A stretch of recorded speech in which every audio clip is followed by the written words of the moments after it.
A nurse I had never met said my name, and that's when I found out how much my mother had been lying to me. On the 11th of March at 6:47 a.m. Singapore time, I read a text that said mom's in pre-op, put my phone face down on a hotel nightstand, and went to a pitch meeting instead. I skipped my mother's open heart surgery for a work trip. What she'd been doing behind my back for 6 years is the reason I can't forgive myself for it. I want to start you somewhere else though, not at the pitch meeting. At the hospital, 3 weeks after the surgery, in a hallway that smelled like the particular disinfectant they use in cardiac wards, the one that's slightly sweet under the bleach. I was standing at the nurse's station holding a paper cup of vending machine coffee I hadn't paid for correctly, trying to explain who I was there to see, when a nurse in blue scrubs looked up from her clipboard, looked at my face for exactly 1 second, and said, "You're Meredith." I hadn't told her my name. I want to be clear about something before I go any further. Because this channel has a reputation for stories where the narrator arrives already sorry, already soft, already halfway to redeemed, and I am not going to do that to you. For a long time after that hallway, I was not sorry. I was confused, and then I was defensive, and it took me months to get from confused to something that even resembled remorse. If you're looking for a woman who cries in the first 5 minutes, this isn't going to be that. I skipped the surgery. I made that choice with information, not by accident, and for a long time I thought I had made the right one. My name is Meredith Cole. I'm 34. At the time all of this happened, I was a senior engagement manager at a management consulting firm called Halbrook & Voss, based out of our Chicago office, though I spent more nights in hotel rooms, Marriott's, mostly, the kind with identical lobbies in every city, than in my own apartment. I made, that year, a little over $190,000 including bonus. I flew somewhere between 80 and 90,000 miles annually. I say these numbers not to impress you, but because they're the honest measurements of the life I built in place of the one I walked away from. Before Chicago, I grew up in a small city outside Dayton, Ohio, in a 2-story house on Larchmont Avenue, with my mother, my father, and my younger brother, Peter. My father died when I was 12. My mother ran a small tailoring and alterations shop 2 blocks from downtown called Cole's Alterations, which she still runs, in a storefront she's occupied since before I was born, and which, for reasons that will become the entire point of this video, I did not understand until I was 34 years old. Let me back up. You need to understand how this started, because if I just tell you about the surgery, you'll think I'm a monster who woke up one day and decided not to care about her mother, and that's not what happened. What happened took 14 years to build, one reasonable sounding decision at a time, and I need you to see the whole staircase before I show you where it ended. My mother, Carol Cole, learned to sew from her own mother in a 2-bedroom apartment in Dayton when she was 9 years old, on a Singer machine that she still has, in the back room of the shop, next to the steamer. She has a habit, when she's fitting a customer, of holding 3 pins between her lips while she pins a hem, which used to terrify me as a kid because it looked like she was going to swallow them, and which I now understand was just efficiency, the kind of small physical economy you develop after 40 years of doing the same careful work with your hands.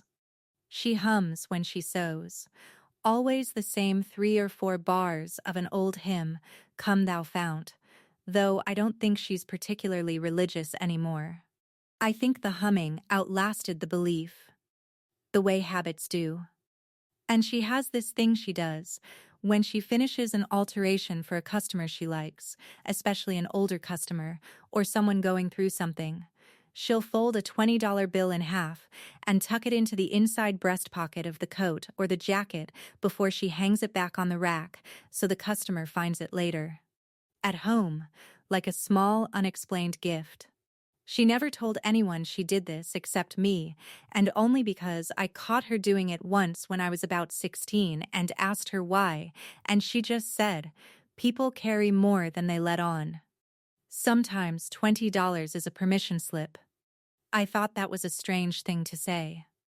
I think about it constantly now. My brother Peter is 2 years younger than me, and he stayed in Dayton, became an electrician, married a woman named Joanne, had 2 kids, and settled into a version of adulthood my mother could recognize and be proud of in a straightforward way. I was the other kind of pride, the kind that comes with an asterisk. The daughter who was going to do something, who got a scholarship to Ohio State, who talked fast and left early and called it ambition. My mother used to say, when I'd come home for a weekend and immediately start talking about internships or GPA or networking events, "You'll thank me later," usually about something small, like insisting I take a coat I didn't want, or eat before I drove back, or call her when I landed. It was her phrase for the moments when she was right, and I didn't want to hear it. I rolled my eyes at that phrase for 20 years. My father died of a pulmonary embolism on a Wednesday in October, 11 days after knee surgery that was supposed to be routine. I was 12. I remember almost nothing about the funeral except that my mother wore a navy dress she'd altered herself the night before, taking in the waist by hand at the kitchen table because she said she didn't want to think about it in the morning, and that she went back to work at the shop 9 days later, which the neighbors on Larchmont Avenue talked about for months, some of them approvingly, some of them not. What I understand now, and did not understand then, is that the shop was the only asset my father left that could actually be turned into groceries, and that grief, for my mother, was a thing that had to be scheduled around a mortgage. The favoritism in my family, if you can call it that, ran in an odd direction. My mother favored Peter in the ordinary, uncomplicated way. He was steady, he was close, he showed up on Sundays. He fixed the wiring in her attic without being asked twice, but she was proudest of me, out loud, to everyone, in a way that used to embarrass me. She kept a photo of me in my college cap and gown, taped to the inside of the shop's cash register, where only she could see it when she opened the drawer. I only know that because a customer told me, years later, in a hallway that smelled like bleach. Peter used to tease me about it, not unkindly. When we were teenagers, he'd say, "You're the one she brags about, I'm just the one she needs," and laugh like it didn't cost him anything, though I think now it probably cost him more than either of us admitted. He never resented me for it directly. What he did instead, in his quiet, competent way, was become the child who absorbed all of my mother's actual physical needs, the broken furnace, the leaking roof over the back room where the Singer machine lived, the ride to the doctor, while I became the child who absorbed her hope. Neither of us said it that way at the time. It took me 34 years to say it that way out loud. There's a scene from when I was 17 that I didn't think about again until all of this happened, and now I can't stop thinking about it. I'd been accepted to Ohio State with a partial scholarship, and my mother wanted to celebrate, and money was tight that spring. A boiler had gone out, but she took me to a diner on Route 4 anyway and let me order whatever I wanted, and when the bill came, she paid it with cash she counted out of a small zippered pouch she kept specifically for what she called the good days, money she'd been setting aside $20 at a time for exactly this kind of moment. I assumed at 17 that the pouch was just for treats. It was, in fact, the same discipline she used to survive every hard year that followed. She was always, quietly, setting something aside for someone else's good day. Mine, most of all. Here is where I stopped being easy to like. When I was 28, I had an idea for a boutique marketing consultancy. Small businesses, local brands, the kind of work I thought would let me be my own boss while I built a client list toward something bigger. I needed $42,000 in startup capital that the bank wouldn't extend to me on my own credit because I was 28 and had nothing to collateralize. My mother owned her shop outright. My father's life insurance had paid it off in 2004. I asked her to co-sign a small business loan against the building. I didn't ask her over dinner.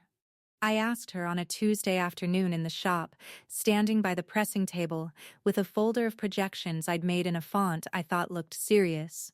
22 pages, a 5-year revenue model, a slide labeled Path to Profitability that I'd rehearsed presenting like it was a real client pitch instead of a conversation with my own mother.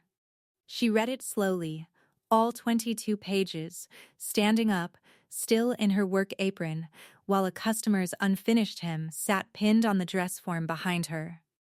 When she finished, she asked me one question. What happens to the shop if this doesn't work? I told her, with total confidence, that it wouldn't come to that the collateral was just a formality banks require. A phrase I'd heard someone else use and repeated like I understood it. She asked a second question, and if it does come to that? And I remember not really answering it, saying something about how I wasn't going to let that happen, which isn't an answer, it's a deflection dressed up as one. I told her it was low risk. I told her I'd have it paid back within 18 months. I told her, and this is the part I still hear in my own voice when I let myself, "You'll thank me later." I used her own phrase back at her. Like a trump card. Like proof I'd learned something from her instead of just learned to use her language against her. She signed the papers 3 days later at a credit union on Route 4. I remember the loan officer, a man named Gary Petrosky, congratulating her on investing in her daughter, and my mother smiling at that in a way I read at the time as pride, and now read honestly as something closer to bracing herself. The business was called Colbright Marketing. I even took her last name for the branding, which I told people at the time was a nice touch. And which I understand now was its own kind of theft, borrowing her name for something she'd end up paying for twice. The business lasted 14 months. I want to tell you it failed because of the market, and the market was part of it, but if I'm honest, and honesty is the entire point of telling you this, it failed because I was 28 and had never run anything. And I mistook confidence for competence, and I ignored 2 people who tried to warn me. One was my operations lead, a man named Dave Halloran, who told me in September of that year that our client acquisition cost was outpacing revenue by a margin that would sink us by spring, and who I told, verbatim, "You're not seeing the whole picture." The other was my mother, who asked me, over the phone, in a voice that wasn't accusatory, just tired, whether I was keeping enough back, and I told her business finance wasn't something she'd understand, running a shop that did $500 a week. By April, the business was insolvent.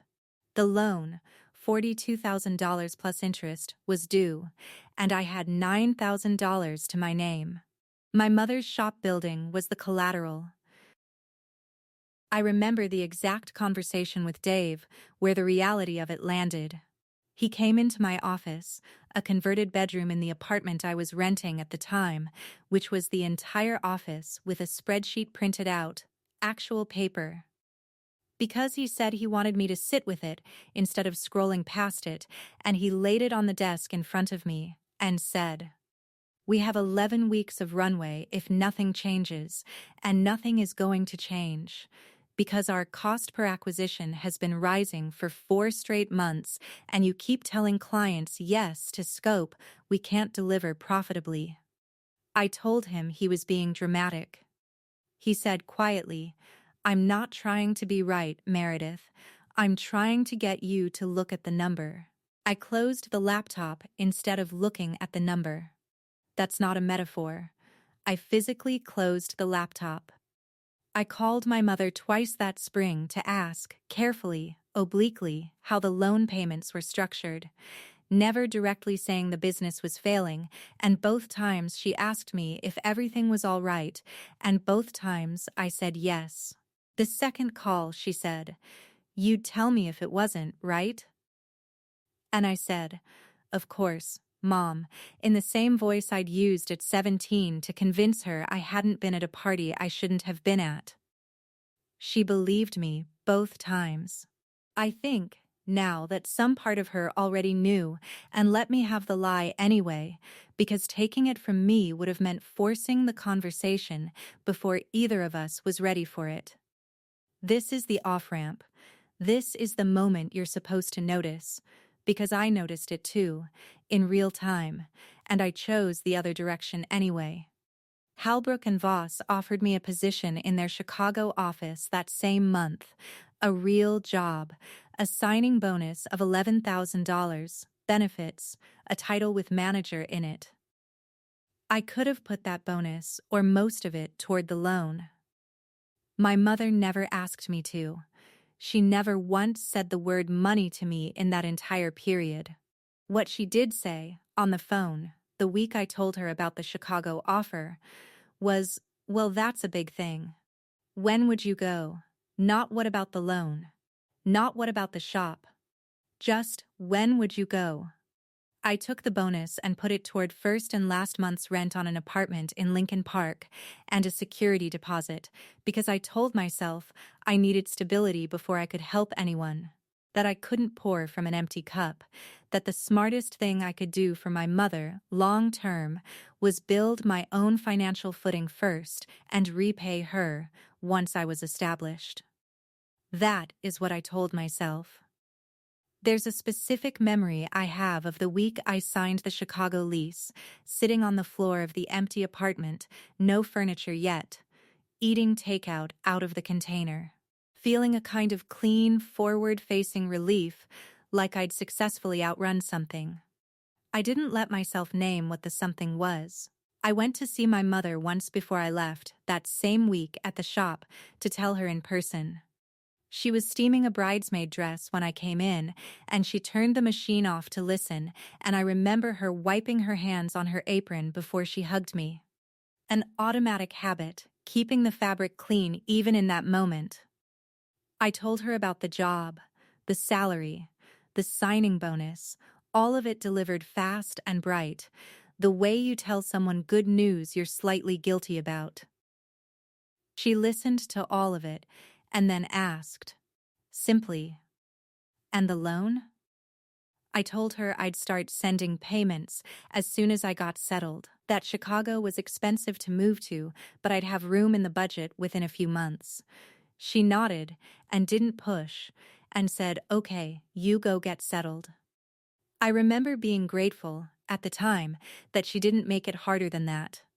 I understand now that not making it harder was its own kind of gift she gave me, one I spent 6 years failing to notice I'd been given. I moved to Chicago in June. I sent my mother $400 in July as a symbolic gesture. I remember typing the memo line on the transfer, loan payment one of many. A phrase that makes me physically wince now. And then the demands of the new job. 60-hour weeks, client travel, a boss named Alan Reyes who liked to say things like, the people who make partner are the ones without anchors, took over, and the $400 was the only payment I ever made. My mother remortgaged the shop building in August of that year to cover the loan balance.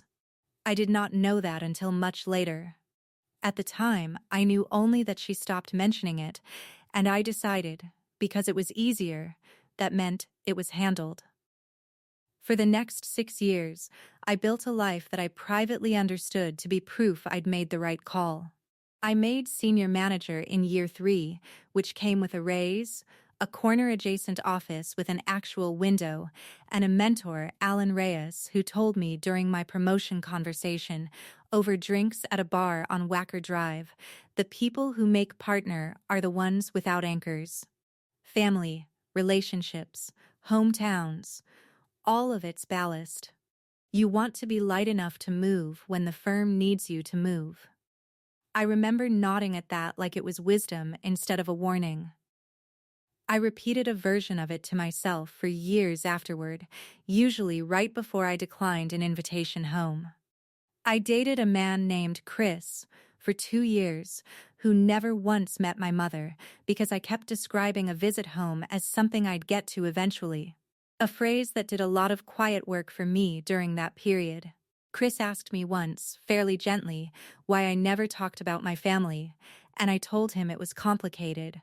Which was true in the sense that all avoidance eventually becomes complicated, and false in the sense that the actual facts were simple enough to say in one sentence, I owed my mother money, and I hadn't paid her back, and I found it easier not to look at her than to sit in that.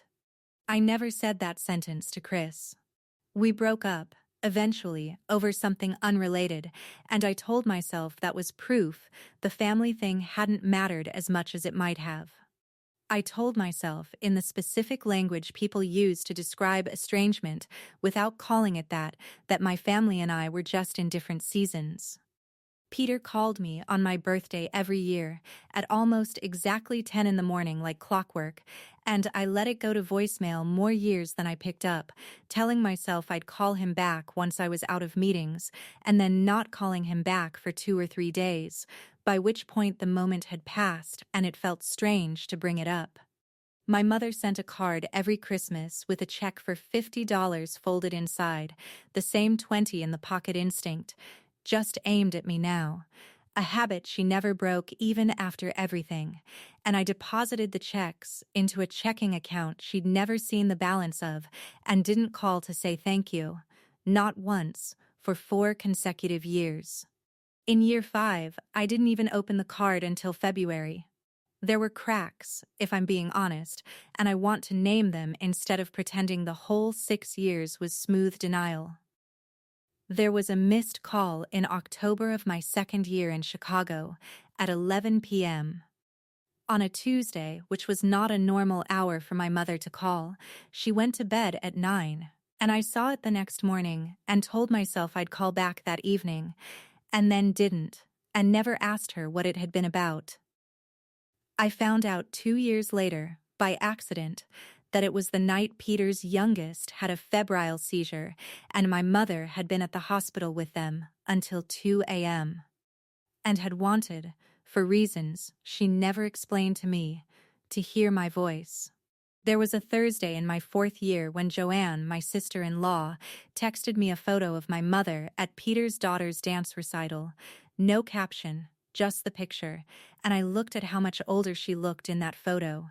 The new stoop in her shoulders, reading glasses pushed up into gray hair that used to be dark brown, and felt something close my throat for about 90 seconds. And then closed my laptop and went to a client dinner at a steakhouse on Randolph Street and didn't think about it again until I saw the photo a second time, accidentally scrolling back through old messages, 3 years later. There was a night, my 5th year, roughly 11:30, when I was drunk enough on a business trip in Denver to dial her number and let it ring twice before I hung up, telling myself it was too late to call, even though I knew, somewhere under the wine, that too late was doing a lot more work in that sentence than the actual time of night.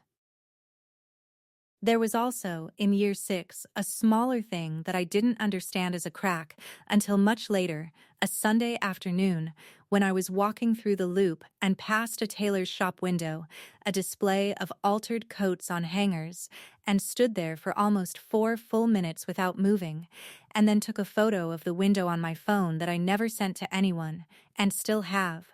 I built, in those 6 years, a very tidy story about myself. The story went, I left because I had to.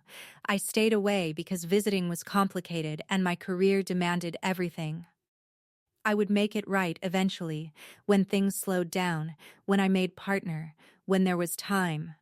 Time, in that story, was a resource I was certain I still had an abundance of. I did not think of my mother as 61. I thought of her as a fixed point I could return to, unchanged, whenever I decided to. By the end of year 5, I'd stopped noticing the absence as an absence at all. It had become simply the shape of my life. The same way you stop noticing the weight of a bag you've carried so long your shoulder has adjusted around it. I made partner track that winter, a promotion I'd been chasing since the day I left Dayton, and Alan Reyes took me to dinner to celebrate at a steakhouse I couldn't have afforded on my own 2 years earlier, and he raised a glass and said, "You did this the right way, no distractions," and I remember feeling, for one unguarded second, a small flicker of something that wasn't quite pride. Closer to loneliness, before I pushed it down and raised my own glass back. In February of my 6th year in Chicago, Peter called me, not texted, called, which by then was rare enough that I remember exactly where I was standing, in the kitchen of my apartment, holding a glass of wine, to tell me our mother had been diagnosed with significant coronary artery blockage and would need bypass surgery. Scheduled for March 11th at Miami Valley Hospital. His voice was steadier than I expected, the voice he uses for practical things, but underneath it there was something tight I didn't let myself examine too closely at the time. He told me the surgeon's name, Dr. Anika Osai. He told me the surgery would take between 4 and 6 hours. He told me Mom had asked him not to make a big deal out of it when he called me, which I understand now was her protecting me again, even from the size of her own fear. He asked me, directly, "Are you going to be there?" I told him I would try to move some things around. What I actually had, that week, was a final round pitch in Singapore for an account worth $2 million annually to the firm, a pitch I had personally led the development of for 5 months, scheduled for March 11th and 12th, in front of a client committee that included the firm's Asia-Pacific managing partner, someone Alan Reyes had told me, more than once, could make your whole career if you handle this right. I told myself, and I told Peter, that the surgery had a low complication rate. Dr. Osai's team had a stated success rate over 95%, and that flying home would mean missing the pitch entirely, since there was no way to do both. A 14-hour flight in each direction, against a surgery date that couldn't move, and that my mother, practical as she was, would understand a scheduling conflict better than anyone. I even rehearsed telling her that in my head on the flight to Singapore, somewhere over the Pacific with the cabin lights dimmed and the pitch deck open on my tray table, "Mom, you of all people know what it's like to have a business you can't just walk away from." I never said it. I only ever said it to the version of her that lived in my head, the one who was always, conveniently, already forgiving me before I'd finished the sentence. I never actually said that to her. I said it to myself instead, on a 15-hour flight, as justification, which is a different and worse thing than saying it to her, because it means, I knew, somewhere, that it wouldn't hold up if spoken out loud to the person it was about. At 6:47 a.m. Singapore time, 6:47 p.m. In Dayton, I got a text from Peter, "Mom's in pre-op. Surgery starting soon. Wish you were here." I read it standing at the hotel room window in a hotel bathrobe, with my pitch deck open on the desk behind me, and I typed out a reply thinking of her. "Please keep me updated. I love you both." And then I put the phone face down and went to shower and get dressed for the meeting, because it started in 90 minutes and I had, in my head, already made the decision days earlier that this was the plan. The pitch went well. It went, honestly, better than I'd allowed myself to hope. The managing partner shook my hand afterward and said the word impressive twice. And Alan texted me before I'd even left the building, already relayed the news from someone in the room. "Hear you crushed it. Knew you would." I remember exactly how good that felt, for about 4 hours, sitting in the hotel bar afterward with 2 colleagues, ordering a drink to celebrate, before Peter's next text came through. "Out of surgery. Went fine, she's in recovery," and the good feeling curdled into something I didn't have a name for yet. Something that felt less like guilt and more like a low hum of static I couldn't quite locate the source of. I remember looking at my phone, then at the celebratory drink in front of me, and not being able to make the two things sit in the same evening. I flew home 3 weeks later. Not because of any moment of clarity, I want to be honest about that too, but because Peter, uncharacteristically, told me flatly on the phone that Joanne thought it would mean something if I came, and because I had, if I'm being fully honest, run out of new excuses that even I believed. The hospital had discharged my mother by then, but she'd had a minor post-operative infection at the incision site and was readmitted for observation, which is how I ended up standing at that nurse's station on a Tuesday afternoon, holding a badly poured coffee, asking a nurse in blue scrubs for directions to room 412. She looked up. She looked at me for exactly 1 second. And she said, "You're Meredith," I said. I remember laughing a little, the confused, defensive kind of laugh. "I'm sorry. Have we met?" Her name tag said Priya. She set her clipboard down on the counter and said, "No. Your mom talks about you all the time. You're the consultant." Chicago, she said it warmly, like it was an obvious, settled fact about the world, like being told the sky is blue. "She's got your picture up in the shop, doesn't she? She told half this floor about the Singapore trip you closed. She was so proud she called it the big one for like a week. She showed the guy in 409 a printout of your firm's website on her phone. He didn't even ask." I stood there holding the coffee, which had gone lukewarm, and said something like, "I didn't realize she talked about work stuff." It was such a small, deflecting thing to say, and Priya must have heard something in it, because she tilted her head slightly and said, "She talks about you like you hung the moon, honestly. Half the reason I recognized you, she described your hair. Said you get it from your dad." I hadn't heard anyone mention my father's hair in 20 years. I didn't know my mother still thought about which parts of me came from him. I asked, carefully, trying to sound casual and failing, "Did she, during the surgery, did she seem worried? Or," and I didn't even know what I was asking, and Priya, who had clearly done this 100 times with 100 different families, just said, kindly, "She was scared. Everyone's scared." But she kept asking the resident whether the recovery timeline would let her get back to the shop before her busy season, because she had 2 wedding party orders due. "She's tough." She said tough like a compliment, and I received it like an indictment, because I understood, standing there, that my mother had gone into open heart surgery worried about strangers' wedding dresses. And I had been the one thing she apparently did not spend that day being loud about. At least not to me. Because there had been no one loud about it too. I want you to understand what that did to me, standing there.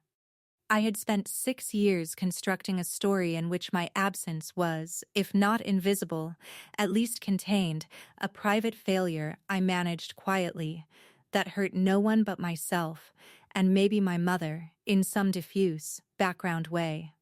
And here was a stranger in scrubs, telling me my mother had spent that same 6 years bragging about me to nurses, to customers, to a hospital floor full of people who now recognized my face because my mother had described it to them so many times they could pick me out of a hallway. I didn't process it. Not really. Not yet. I said something like "That's sweet," and went to my mother's room, and we had a stilted, careful visit, the kind where both people are talking around the actual subject. And I flew back to Chicago 2 days later, telling myself the nurse comment was just nice, a nice thing a nice woman said. I didn't let myself sit in it.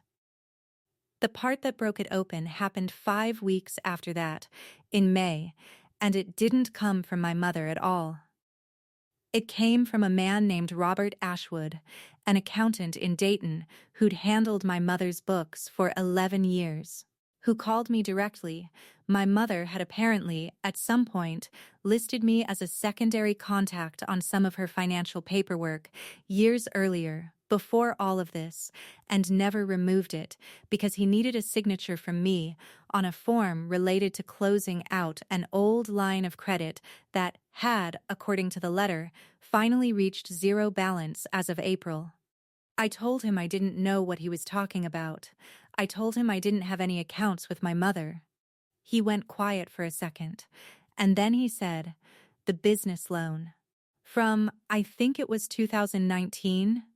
Cole's alterations put up as collateral 42,000 original principal. She's been paying that down every month since. She just made the last payment in April, actually, so the timing worked out. That's why the account's closing now and I need signatures cleared." I said, slowly, that loan was mine. I paid $400 toward it, once, in 2020. He said, "That's not what I have here. I have a modification filed in September 2019. She had the loan restructured into her name alone, removed as co-borrower. Actually removed you entirely, said it was cleaner that way since you were just starting out and didn't need it following you." I asked him, my voice doing something strange, if he was certain about the date, and he said he was looking right at it, September 16th, and could email me the PDF if I wanted it. She's been carrying the full payment herself, $281 a month, on time, for 5.5 years. I remember when she called to set it up, actually, I asked her if she wanted to talk to you first, get your sign-off on removing you, since technically you were still on the note at that point. And she said, and I wrote this down because it struck me as an odd thing to say, she said, "She's got enough to think about. This one's mine to carry." I asked him, and I remember my voice sounding strange to me, thin, like it was coming from someone else, whether the shop had ever been at risk. He went quiet again, longer this time, and then said he probably shouldn't be the one telling me this, but that there'd been a stretch. Winter of 2021. When she'd fallen 2 months behind, and he'd had to help her negotiate a short forbearance with the credit union to keep the building from going into default. He said that during that same winter, he happened to know, because he also did her taxes every February and saw the medical line items, that she'd postponed a knee replacement her own doctor had recommended the year before. Because, his words, which he read almost apologetically off some note he must have kept, she told him it wasn't the right year for it.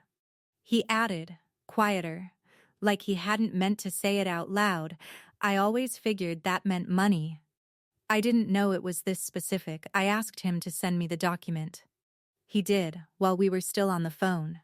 And I sat there refreshing my inbox like a teenager waiting on a text, and when it landed, I opened it and read it twice before I understood what I was looking at.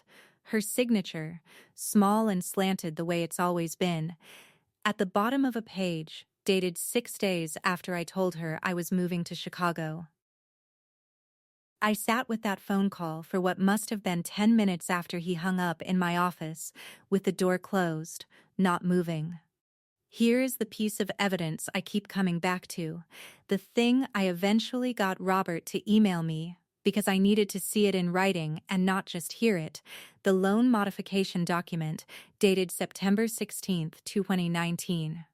6 days after I told my mother I was moving to Chicago, with her signature at the bottom, removing my name from a debt I had caused, in the same week I was celebrating a signing bonus I never gave her $1 of. She restructured the loan to protect my credit before I'd even left the state. She never told me. She never asked me for anything again after that. She let me believe for 5.5 years that the debt had simply resolved itself, or that she'd handled it in some ordinary way, because telling me the truth would have required either forcing an uncomfortable conversation about how badly I'd hurt her, or letting me feel guilty enough to actually show up, and she chose neither.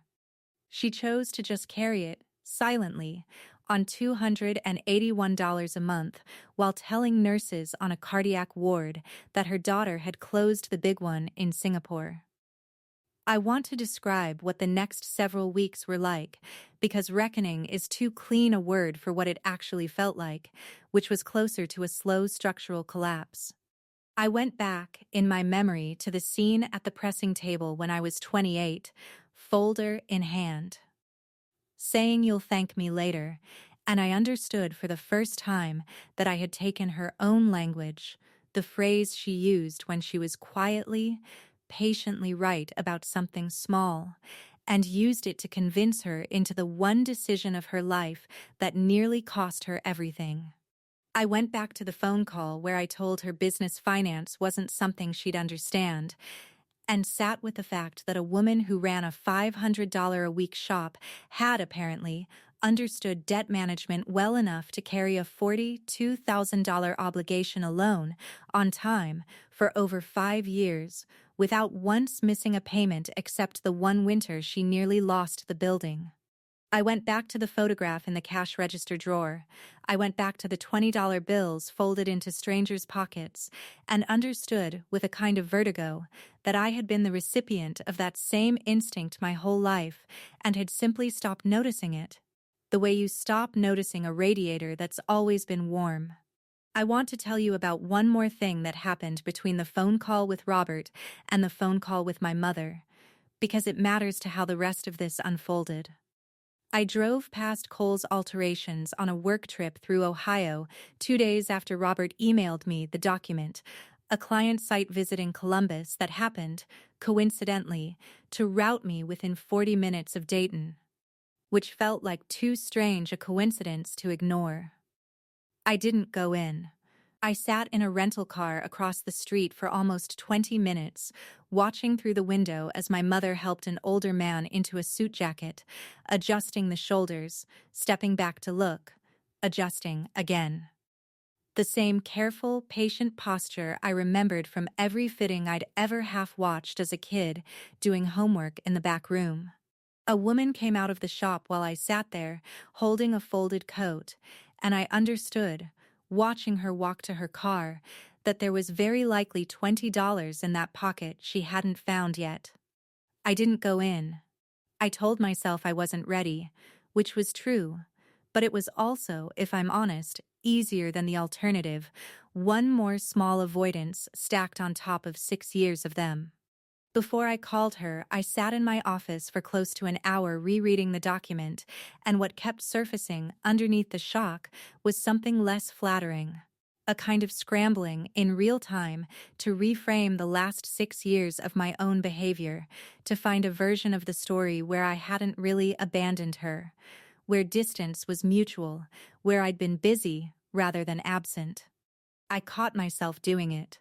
I want to name that too. Because it's the part of this that's hardest to say out loud. Even discovering what she'd done for me, my first instinct wasn't gratitude or grief, it was self-defense. It took me the better part of that hour to get underneath the self-defense to what was actually there. I called her. I didn't plan the call well, I want to be honest about that, because I think the honesty is the only thing that makes this footage worth anything to you. I said. Robert called me about the loan. There was a long pause on her end. And then she said, evenly, not defensively, I figured he might, eventually. I told him not to make it a whole thing. I asked her why she never told me. She said, what would telling you have done, Meredith? You were starting a job. You needed to go be good at something without carrying that. And then, after a silence, she said the thing that I think about more than anything else in this entire story. I didn't do it so you'd owe me. I did it so you wouldn't be starting your life already behind. That's a different thing. I asked her about the knee. I said, Robert told me about the winter you fell behind, about the surgery you didn't get. She was quiet long enough that I thought the call had dropped. Then she said, that's not something you needed to know either, which wasn't an answer, and we both understood it wasn't an answer, and neither of us pushed past it in that moment. I told her about the surgery. Not the loan anymore. The surgery. March 11th, Singapore. The pitch. I said, I chose a pitch meeting over your open heart surgery, and you had already spent that whole day, and the 5 years before it, quietly making sure I never had to pay for the thing I put on you. I don't understand how you did both of those things, kept protecting me and let me not show up. She didn't cry, and she didn't perform forgiveness for me either, which I think I was almost bracing for, some soft television moment that would let me off easy. She just said, because those are two different questions. Whether I'd help you and whether I was hurt by you were never the same question for me. You can be both. I was both. Then she said, more quietly, you want to know the truth? There were nights I was furious with you. Genuinely, I'd lie there doing the math on the payment and think about you in some hotel somewhere and be so angry I couldn't sleep. And then in the morning, I'd get up and go open the shop. Because being angry at you didn't change what the payment was, and neither did being proud of you. I just did both at the same time, every day, for a long time. It's not as complicated as you're making it. It's just tiring. I sat with the phone against my ear and didn't say anything for a long moment. Because I didn't have anything that wouldn't sound small next to that. We didn't fix it on that call. I want to say that clearly, because if I told you we did, I'd be lying to you the same way I used to lie to myself. What we did was agree that I would come home the following weekend in person and actually sit in a room with her instead of talking through a phone. I flew back with a plan, which in hindsight was its own small failure of understanding. I drafted, on the plane, a kind of proposal. I'd pay off an equivalent amount to what she'd carried, in a lump sum, from savings and a bonus I still had sitting untouched, and consider the debt closed, symbolically if not literally. I thought this was generous. I thought it was the obvious right move. When I said it to her, sitting at her kitchen table on Larchmont Avenue, the same table where she'd hemmed her own funeral dress 22 years earlier, she shook her head before I even finished the sentence. She said no. I asked her why not, genuinely confused, and she said, because that's the same thing you did the first time. You show up with a plan already decided and hand it to me like I'm supposed to just receive it. I don't want a check. Meredith, a check is the easy version of this. I want to actually know you again, and that doesn't come in one payment. She said it without cruelty, more like she was stating a fact about how weather worked. You can help. I could use help, honestly. The shop's more than I can keep up with some weeks. But it's going to look like Saturdays, not a wire transfer. I want to tell you I received that gracefully in the moment. I didn't, entirely. Some old, defended part of me heard no to the check, and felt, briefly, dismissed, like my effort wasn't being credited. It took me a full day, walking around Dayton by myself that Sunday, to understand that her answer wasn't a rejection of my effort. It was a request for a different kind of effort, the kind that costs time instead of money, which is a much less comfortable currency for someone like me to spend. So the following Saturday, I did something I hadn't done since I was a teenager.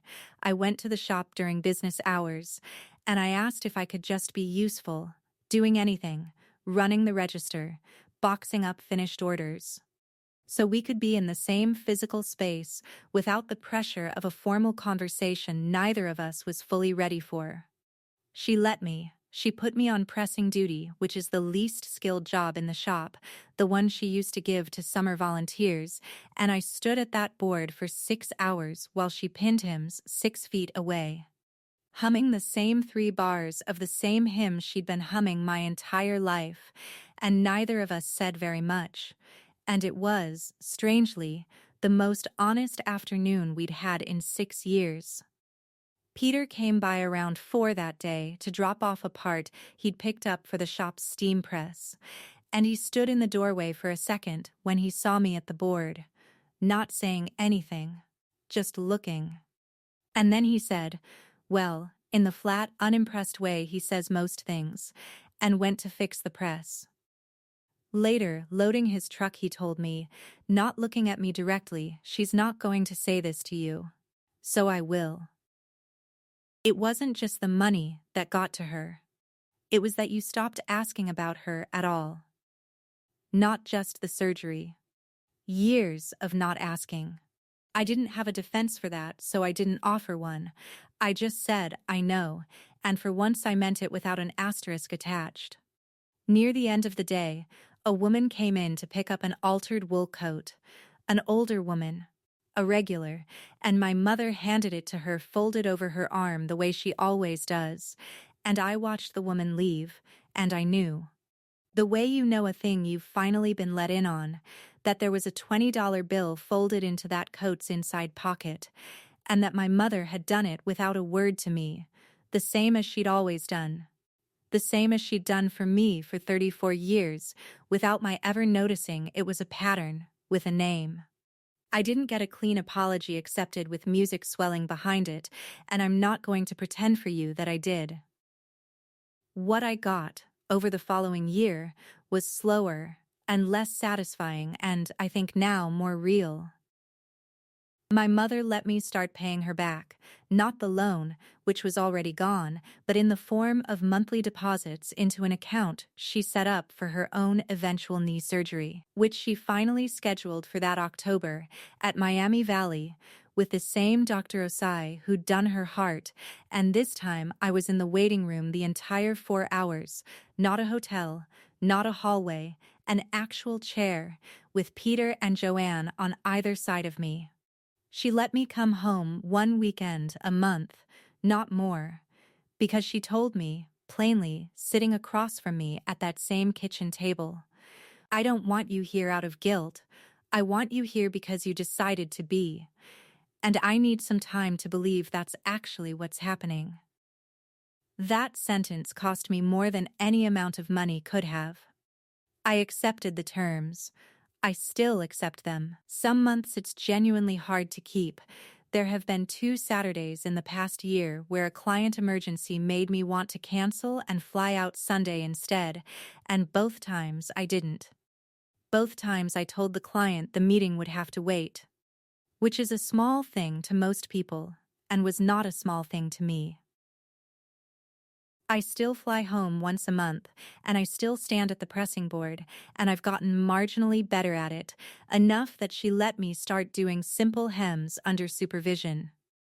About 8 months in, the first time I folded a $20 bill into the pocket of a finished coat without her asking me to, without even telling her I'd done it, she found it later, going through the rack before closing, and she didn't say anything about it directly. She just started humming a little louder for the rest of the afternoon, the same 3 bars over and over, until I found myself humming along without meaning to, and realized I'd known the tune my whole life without ever learning its words. I think often about the difference between the daughter my mother described to a hospital floor full of strangers and the daughter I actually was during those 6 years, and how she managed to hold both of those descriptions as true at the same time, without ever forcing me to reconcile them myself. I used to think love, that doesn't demand anything back, was a kind of weakness. Something my mother did because she didn't know how to ask for better. I don't think that anymore. I think it was a choice, made and remade every month for 5.5 years, $281 at a time, and I think choosing to keep loving someone who hasn't earned it yet is very possibly the hardest, least glamorous form of strength there is. It doesn't post well. Nobody puts it in a deck. It just shows up, every month, on time, whether or not anyone ever finds out. The debt I owed my mother was never really $42,000. The real debt was 6 years of decisions where I chose the version of myself that looked good on a resume over the version of myself that showed up, and I don't think that kind of debt gets forgiven so much as it gets slowly, deliberately repaid in ordinary Saturdays for as long as it takes. If there's one thing I'd want you to take from this, It's that the people who love us quietly are not the same as the people who don't notice what we do.